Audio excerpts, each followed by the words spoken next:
Remue ménage. Remue ménage.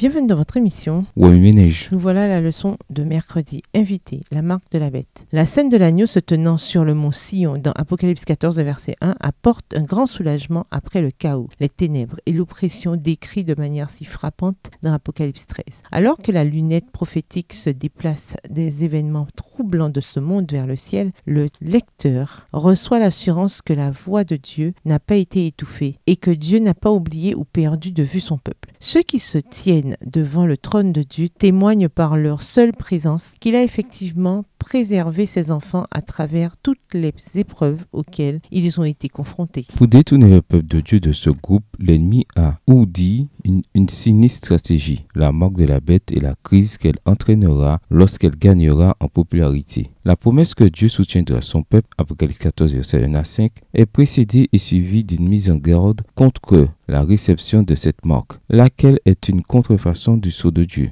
Cette marque est un signe de fidélité aux lois et aux traditions humaines, alors que le sceau de Dieu, lui, est un signe de fidélité par-dessus tout à la loi de Dieu. Le sceau de Dieu est un don accordé en même temps que le repos et les bénédictions promis à ceux qui observent le sabbat du 7e jour. Genèse 2, verset 3, Exode 20, verset 8 à 11. Si le sceau de Dieu implique le vrai sabbat, il est logique que la marque de la bête implique la contrefaçon du sabbat. Cette contrefaçon est défendue par la tradition humaine et le dogme de l'Église, ce qui se produisait déjà au début de l'histoire de l'Église, lorsque les dirigeants et les conseils religieux s'arrogeaient l'autorité de passer outre la loi de Dieu. Daniel 7, verset 25. Alors que la Bible montre clairement que le sabbat est le signe de l'autorité de Dieu, l'Église catholique, elle, prétend que le dimanche a remplacé le sabbat. Le pape Jean-Paul II a écrit que le dimanche est le centre de tout le culte et est au cœur de la vie de l'Église. Extrait Lettre apostolique 10 Domini, 31 mai 1998. En fin de compte, ce dont il est question ici, c'est de l'adoration. Adorer Dieu selon la voie divine ou selon la tradition de l'homme. Ces deux systèmes de culte opposés entreront finalement en collision lorsque l'Église aura acquis suffisamment d'influence sur l'État pour imposer son faux genre de culte au grand public. La crise de la marque de la bête se produira lorsque le gouvernement cherchera à imposer la tradition de l'Église par la législation du dimanche. Personne ne recevra la marque de la bête tant que la liberté religieuse subsistera. L'affrontement final entre le bien et le mal n'aura lieu que lorsque le sujet principal de discorde sera l'adoration. Les dernières minutes de match sont souvent les plus intenses. Où qu'ils soient, les spectateurs ont tendance à être de plus en plus bouillants et captivés au fur et à mesure que la fin approche. Comme les dernières minutes de match, la prophétie indique que la lutte entre la marque de la bête et le sceau de Dieu sera d'autant plus intense qu'il s'agira de la dernière bataille cosmique de l'histoire de ce monde. L'heure est venue d'apprendre à connaître Jésus et d'exercer la foi en lui avant qu'il ne soit trop tard. Si nous nous entraînons à livrer notre cœur à Dieu et à suivre l'agneau chaque jour, ici et maintenant, aucune puissance terrestre ou infernale ne pourra nous empêcher de faire partie du groupe qui se tient devant le trône de Dieu. Apocalypse 14, versets 4 et 5. Remue ménage, méditez de nouveau Apocalypse 14, versets 1 à 13. Où voyez-vous Jésus dans ce passage? De quelle manière pouvons-nous exercer notre foi maintenant avant que la dernière phase du conflit cosmique ne commence? Que vous dit Jésus par ce passage? En quoi voyez-vous Jésus différemment ou le voyez-vous de nouveau? Comment réagissez-vous en voyant Jésus de cette manière? Au revoir. Et à demain si Dieu veut.